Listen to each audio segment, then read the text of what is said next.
appreciated, Brother Victor. And always at SETSI, we do want to acknowledge the original stewards of the various lands that we're on. So we can take a moment. We also acknowledge our ancestors. We acknowledge those who toiled without compassion or compensation and many forms of racism. We acknowledge all the elders and community stalwarts whose shoulders we stand on as we build, share, and learn together for our collective liberation and sovereignty. Our keynote speaker today is beloved brother Yonis Hassan, the executive director of the Justice Fund. I'll butcher the bio, Yonis, if you'd like to introduce yourself to the people. Absolutely. My name is Yonis Hassan. I'm the CEO of Justice Fund Toronto. I like to refer to myself as a recovering and liberated fundraiser from the arts and cultural sector of Toronto. I've been in the not-for-profit world my whole life, working as a fundraiser. My background is in international development, so I used to work as an aid worker.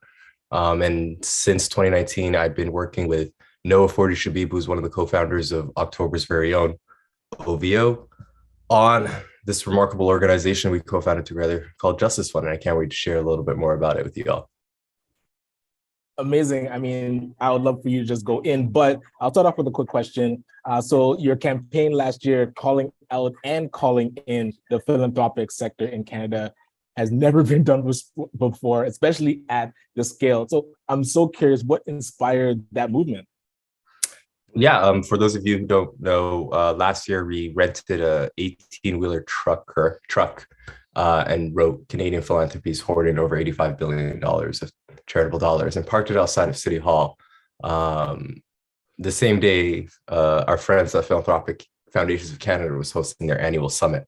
And it generated a lot of reaction, as you can imagine. In my remarks, I'll share a little bit about the reaction, but what inspired us was speaking with a lot of frontline organizations, speaking with a lot of grassroots groups and leaders across the city of Toronto, and trying to explain to them the role of philanthropy and how big Canadian philanthropy is. And every time I spoke to them about it, they were just shocked. They could not comprehend. No, they meant millions, Jonas. No, not billions, millions, right?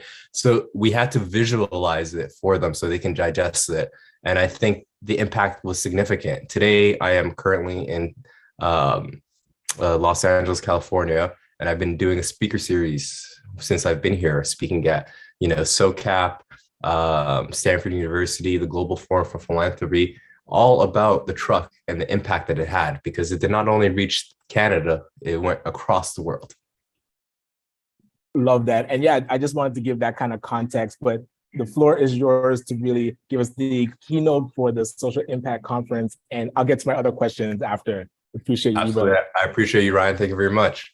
And as Ryan said, in 2019, we launched Justice Fund Toronto, along with my colleagues, Jermaine Creed, Noah Forty Shabib. And our mandate is to support communities in conflict with the law, which is essentially youth in conflict with the law. But as everyone knows here, it takes a village. And if we address the inequalities that exist in the communities, then you can solve the violence that is facing our young leaders in our communities. And we do that through three primary ways. We support existing community-led initiatives through grant making, our version of grant making, reforming Canadian philanthropy, and supporting the creation of social purpose infrastructure across the city of Toronto. And what I'm really here to speak to you all about today is three primary things: the state of philanthropy, both domestically and globally, the role of Canada's charitable sector, the role of impact investing in our communities, the future of philanthropy, and hopefully I can share a few takeaways. I might be looking a little to the left because I have another laptop here, which I have my notes, so don't mind me. But what our sector has experienced over the last few years has been the tip of the iceberg in terms of reaction towards the philanthropic sector. There is a rapidly mobilizing community that is angry and frustrated at this sector's incrementalism and continuous virtue signaling.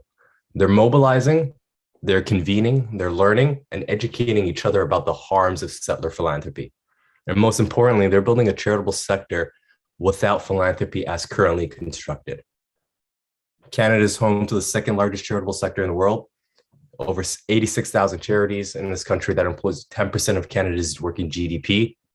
It's large. We live in a city in Toronto that is socially, politically, and economically segregated, a city which is the fourth largest city in North America, the second largest financial hub, and is also the child poverty capital of Canada, where 84% of Indigenous children live in poverty, where 1/3 of racialized children live in low-income families, where we have neighborhoods that have up to 45% child poverty rates. These are the same neighborhoods that are socially, politically, and economically segregated. And you know the neighborhoods I am referring to, whether it's Malvern, Jane and Finch, York Southwestern. Comparatively, when you look at other neighborhoods similar to Rosedale or parts of the downtown core, our communities are not even comparable. And now more than ever, we need philanthropy to step up. For us, the role of philanthropy is to take risk, to transform society and fill the gaps that our government has. But with over $120 billion of charitable assets, I would argue we in the philanthropic community have fundamentally failed. I don't believe in our philanthropic sector's ability to self-regulate or reform. The sector is not speaking the same language as our communities, nor are they reflective of our communities. So why should we expect better? We've asked for unrestricted funding, large investments, and in